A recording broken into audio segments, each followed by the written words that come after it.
Welcome back to Fantasy Beech Boys, episode number 9. We got our first fantasy baseball episode. We're going to be doing risers and fallers, newcomers edition. So these are free agents or someone who got traded to a new team. We have a special guest today, Justin Dineen. Jackson's going to give a little intro on him. Thanks for having me, boys. I don't even know where to start, honestly, with this clown. I'd go avid drinker, casual baseball player. Plays on the university team here at Laurentian. Great friend of ours. Been buddies for a good 3 years now. Not enough kind words I can say about this guy, but he's just a fucking hooligan. What can I say? My drinking team has a baseball problem, boys. Just happy to be here, but I just want to let all the fans out there know that you guys are getting absolutely catfish right now. This is an absolutely fake man cave. We are stuck in the dungeon of like an ancient medieval basement right now. So just don't be fooled by this nice wall set up, a couple jerseys. We're in prison right now. So there's nothing nice about this. But thanks for having me. Yeah, no problem. It was a no-brainer bringing JD on. He's a catcher for the baseball team here, so he's got some good insight to give us. So we're going to get started here. First player, center fielder, George Springer. He signed with the Jays this year. He had a .265 average last year. He had 14 home runs. This year, he has an ADP of 56, and he's ranked the 13th outfielder. Do we think he will rise or fall? Start with me. We're only going up, boys. Like, maybe there's a little Blue Jays bias with me, but like, we'll let the betting stats speak for themselves. I know this is a fantasy podcast, but I do like to throw a little money around. As soon as the Jays signed Springer, they immediately went from plus 7,000 to win the World Series right to plus 3,000. Like, is that good or something? Like, holy fuck, boys. But I think this guy has the chance to go 35 dingers, 90 ribbies, hit at least 280. I don't even know why he's ranked at 13th. He can only go up from here.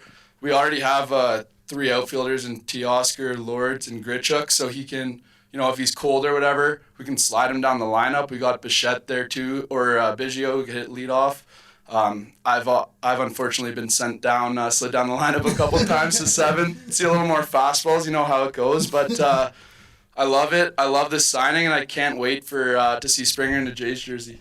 Yeah, I really think Springer hitting in this lineup makes it even easier for him, honestly. The Astros lineup, there's not enough good things to say about them too, but I think with the Jays this year especially, the guy goes from 14 dingers last year, on pace to hit over 40 if they play a regular season schedule. He goes to an even younger, more exciting lineup, just guys around him that want to win and they're still itching for it. He's out of the cheating stuff. He's out of all that. I think he goes off this year, and I think 14 is like just underestimating him.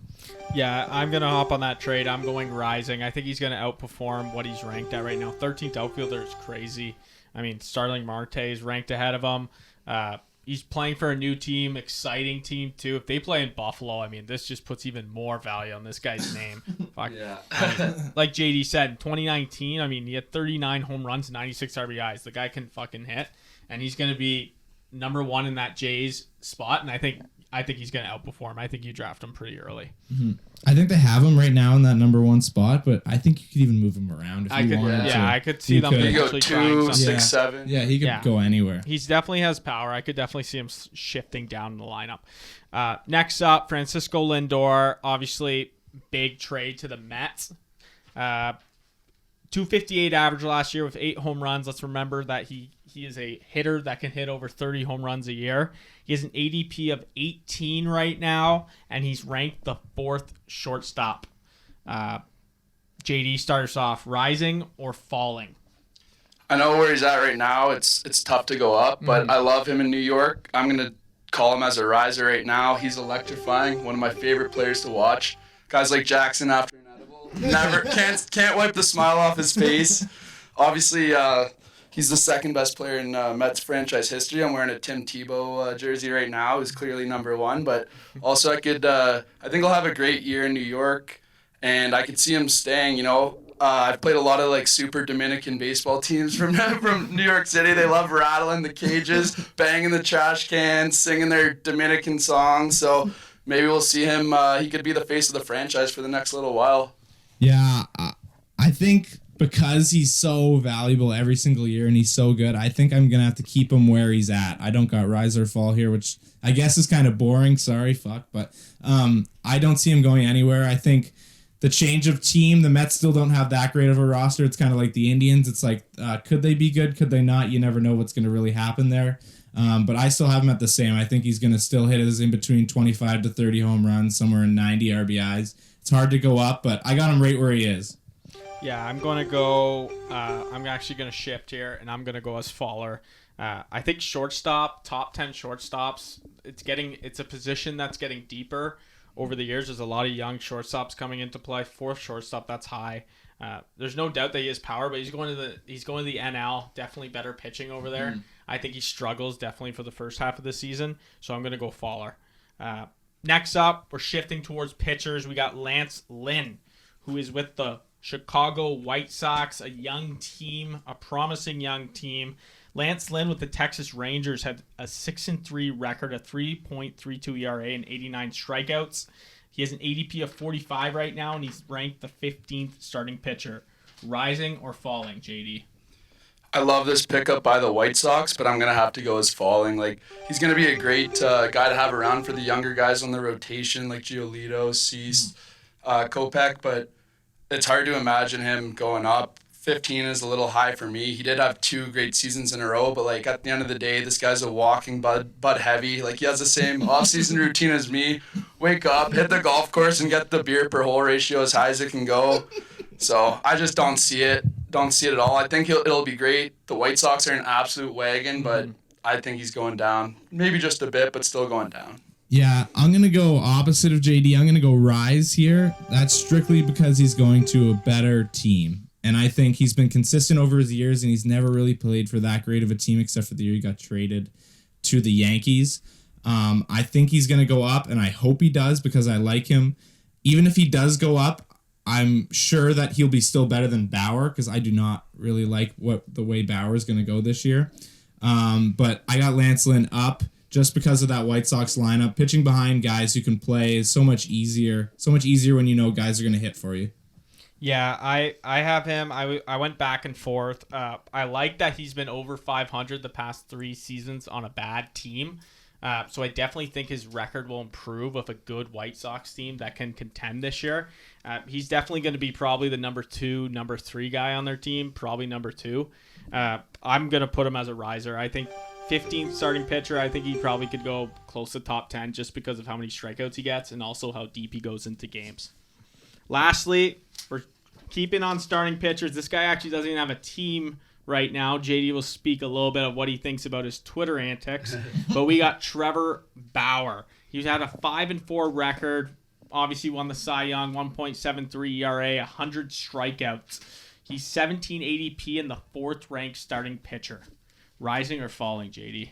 So this pick is going to have absolutely nothing to do with baseball for me. This guy just absolutely grinds my gears. His Twitter antics, I fully, as a baseball player, fully respect trying to grow the game or whatever, but I just find him a little fringy, little kind of like awkward. And I also witnessed this guy this offseason. Forget if it was Barstool or someone, they threw a beer pong tournament. This guy it wasn't just 1 round, 2 rounds, or 3 rounds, but he played 4 rounds of sober beer pong. That's the biggest red flag you can see in a guy.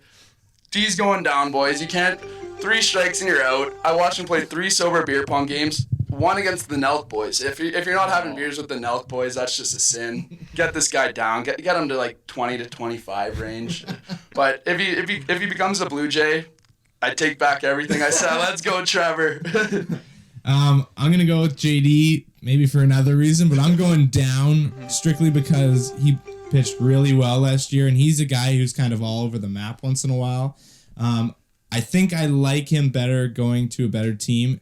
If he goes to the Jays, obviously I'm going to hope he rises, but I still think he falls anywhere he goes just because of his last season. He's not the 4th best pitcher in the league when you really think about this. It's a little high. Yeah, I think I have him as a faller too. I do like that he's going to a better team because he's been under 500 the last 2 of the 4 seasons he's played in the past 4 years. I just think he's been too busy, like JD was saying. Like, the guy's tweeting all the time, doing YouTube. Yeah, he's been an advocate of saying that the reason why he was so good this past short season was because he actually took it serious in training, which I'm not saying he's not taking it serious, but you got to think this contract situation is keeping him super busy. Yeah. And he still doesn't have a team. So I think 4th ranked starting pitcher is pretty crazy for a guy who the 3 years before that was not very good, was probably a middle of the pack pitcher. So I'm going to go Faller here. So that's it. That's our Newcomers edition of Risers and Fallers. Great having the boys on. Great Thanks start for to the having me. fantasy baseball season. Any last words? I got nothing. Go Jays, baby. Roll Jays, baby. Subscribe to our YouTube channel. Comment if you guys like. See you guys next week.